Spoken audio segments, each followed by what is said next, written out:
hard work to constantly do all things, perseverance to continuously do anything, determination to eternally do something, and most importantly, the passion to endlessly do everything for the students.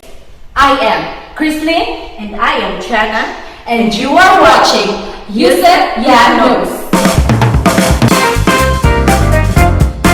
Today, we will be talking about the theories that help mold and shape our curriculum. To better understand this, we are honored to have some of the people behind these theories. Our first guest is the author of the remarkable book entitled The Curriculum. This is the first book that specifically focused on the curriculum and has been recognized by many scholars that led to the beginning of structured curriculum.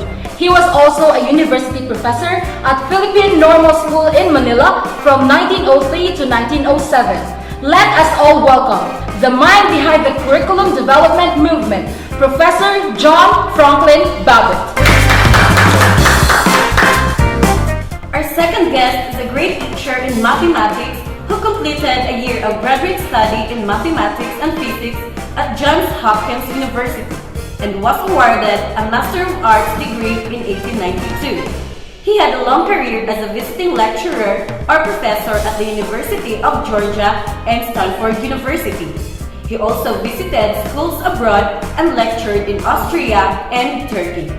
Please help me welcome the leading figure in the American progressive education movement and the one who believed that the purpose of curriculum is the child development and growth, Professor William Hurd Kilpatrick. Welcome our dear professors. By the way, Professor Franklin, how are you? I am really grateful for the part of the show.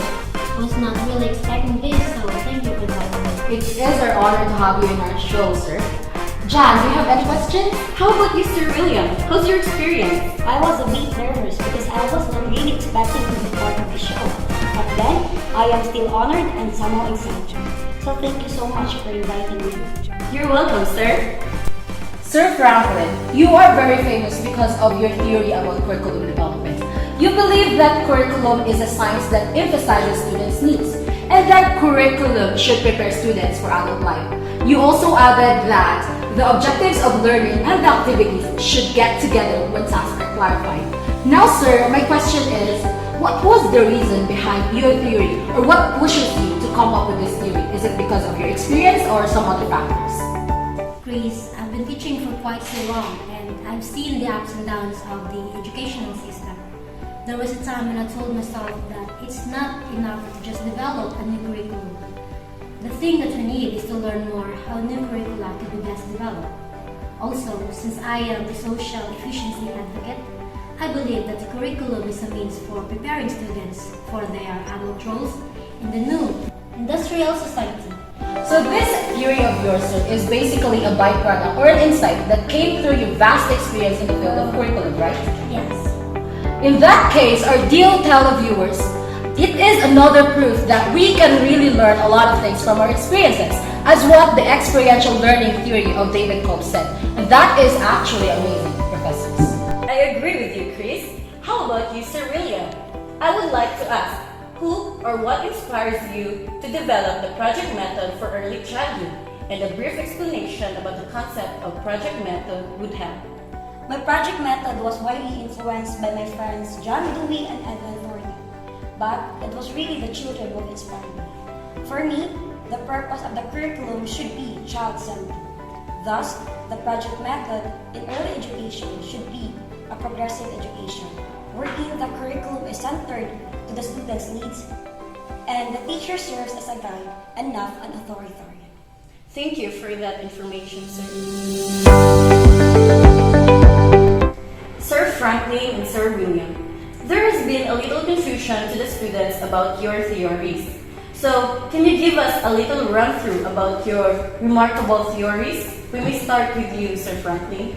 Okay, I formulated the 5 steps in curriculum development. First is the analysis of human experience, which deals with separating the broad range of human experience into major fields. Second, the job analysis, which aims to break down the fields into their more specific activities. Third is deriving objectives, in which it derives the objectives of education from statement of abilities required to perform the activities. Fourth is selecting objectives, in which it aims to select from the list of objectives which were to serve as the basis of planning pupils' activities. Fifth and the last is the planning in detail, and to lay out those activities, experiences, and opportunities that are involved in attaining the objectives. Thank you for that, Sir Franklin. I hope that clears everyone. So how about you, Sir William? The project method is identified in 4 types of project, namely the purpose, plan, execute, and judge. Teachers first need to decide what they are trying to do. Next is that they need to develop a plan for achieving these objectives. The development of observable goals is clearly the behavioral aspect of this method. Execution involves the implementation of the plan. Last is judge, wherein the teacher assesses the success of the plan. That was indeed a brief and concise explanations from our dear professors, and I'm sure that it has cleared the minds and clarified the confusions of our students watching right now. Thank you again, sir, for making an emphasis of the context and the contents of your theories.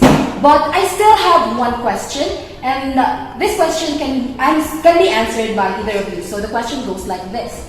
What is your message to the curriculum developers right now, and do you have something to say to the students that are battling and struggling in this pandemic? A curriculum developer should always consider all the underlying aspects of teaching and learning and to achieve one goal, and that is quality education. Remember that the schools should provide experiences specifically related to those activities demanded of citizens by their society and in line with the needs of the current learners. Furthermore, the goals for schooling must not be limited only to academic aspects, but also to the skills necessary for successful living. And to all the students who are watching right now, my only hope is that you will continue to trust your beloved schools and teachers, because I believe that what they are doing today will define what kind of professional you will all be in the near future. These two shall pass, and just remember that in every tomorrow is a chance for you to be better. Thank you for that, our dear professors. Thank you for all the enlightenment and the knowledge that you have shared to us, Sir Franklin and Sir William. I think that concludes our interview with our honored proponents. Thank you again, sir. Thank you. We hope that you have learned a lot from our guests, because I personally was mind blown with all that information. But our show does not end here. Am I right, Shen? Jess? Yes, John, we are here at Cultural Literary Library, and we are actually blessed enough to be granted an interview with the architect, curriculum theorist, curriculum reformer, and educator, none other than architect Hilda Cava. Welcome to the Music Pianist. It was a pleasure to be here at this point in time. Also a pleasure. Architect, we know that you are really busy, so we are going to step in with that topic. Architect, you contributed to the theoretical and pedagogical foundation of concepts development and critical thinking in social studies curriculum, and also you have laid the foundation for diverse students' population. So now, we just want to ask, what was actually your visions for the students in these theories and models? I believe that students make generalizations only after data are organized, and that teachers can lead them toward making generalizations through concept development and concept attainment strategies. We all know that teachers are aware of the students' needs. Also, thinking is an active transaction between the individual and data, and a proper scaffolding would make it flourish. Oh, there's really a connection between students' need and the data. So architect, what is the purpose of your grassroots approach? The purpose of of this model is to enhance the higher order thinking skills of students. It also builds their comprehension skills such as inference, synthesizing, and summarizing. Questioning would be open-ended, so there is no clear right or wrong response. It also enables students to work collaboratively with others to build skills in speaking and listening. So, architect, can we ask the specific steps in grassroots approach? Okay, so there are 7 steps for the grassroots approach. First is the diagnosis of learners' need. Second is the formulation of objectives. Third is the selection of content. Fourth is the organization of content. Fifth is the selection of learning experiences. The 6th one is the organization of learning activities. And lastly, the evaluation. Thank you for your clarifications, architect. We hope that you enjoy the show. I am beyond grateful to be part of this show. Thank you, architect. Back to you, John and Chris. Thank you, Jess and Shanna. Today's episode was very knowledgeable, and all the credits should be given to our guests. Thank you, ma'am and sir. Well, I think it's really time to wrap up our show. Thank you again to our lovely guests, Professor Franklin Bobbitt, Professor William Kilpatrick, and Architect Hilda Taba for lending us some of your time amidst your busy schedule. To our dear educators and future educators, always remember that unplanned teaching and learning is a recipe of wasting time. God bless, and to God be all the glory.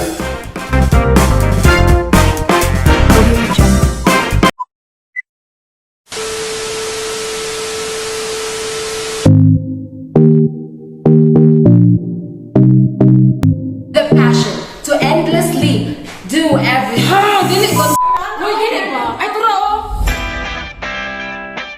Schools should provide experiences, specifically those related to those activities involved.